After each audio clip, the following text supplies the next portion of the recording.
Greetings on the channel. Find out more now. We will talk about why truth is reasserting itself over Trump's lies. Thank you in advance for your likes and subscriptions, and here we go. Too many Republican members of Congress still believe in conspiracies about the 2020 election, but voters seem to be moving on. Two reports came out last week, one grim, one promising, that together say something about the importance of context and truth in shaping political behavior and events. The grim report was a series on the liberal website Talking Points memo, which obtained a trove of more than 450 texts between 34 Republican members of Congress and Mark Meadows, who was White House Chief of Staff while former President Donald Trump was seeking to invalidate the 2020 election. The texts show a group effort, by people who swore an oath to uphold the Constitution, to locate American democracy's weak points and exploit them to overthrow a democratically elected government. Be sure to write your comments below the video, it's very important to us. Mark, when we lose Trump we lose our republic, Representative Brian Babin of Texas texted Meadows on November 6. Fight like hell and find a way. It's disturbing that so many who prospered under the nation's democratic rules could be so eager to subvert them, or to equate a republic with a cult of personality.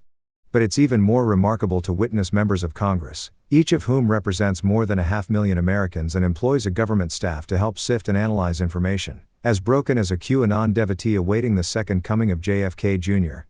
The texts cite jangled conspiracy theories or pass on hot tips from a guy who said something about something to someone. Representative Rick Allen of Georgia related that he had heard wild stuff from the source that is feeding my source some voter fraud information. He wondered why the Department of Justice wasn't investigating. Meadows, operating a few paces from the most powerful office in the world, was no less receptive to flagrant claptrap.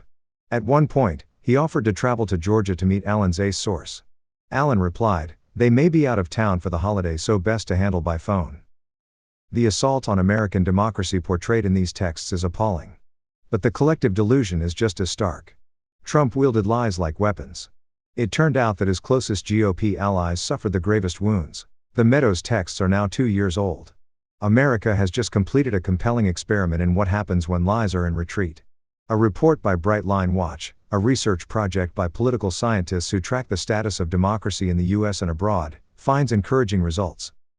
According to the report, both political scientists and everyday Americans gained confidence in the nation's democratic capacity after November 8. It's no mystery why. With few exceptions, losing Republican candidates conceded defeat, and the holdouts were more likely to be treated as freaks than righteous rebels.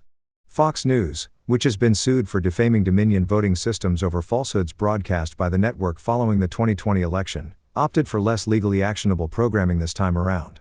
And of course, the flow of political sewage has declined markedly since Trump left office.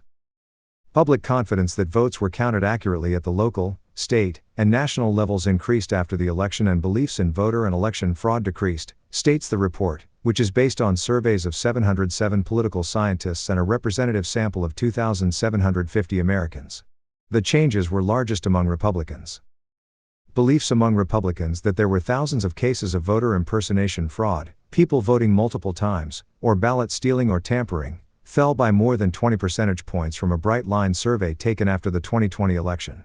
More than half of Republicans continue to believe in such fraud, despite a consistent lack of evidence. But a 20-point drop in 2 years represents significant progress. On the downside, the percentage of Democrats who believe in such fraud actually rose slightly, albeit from a far lower base of fewer than 20% of Democratic voters. Lies still hold sway among a large swath of Republicans. Only 35% say Joe Biden was definitely or probably the rightful winner of the 2020 election. But that is more than the 25% who said so 2 years ago. The Bright Line survey suggests that lies need cultivation to thrive.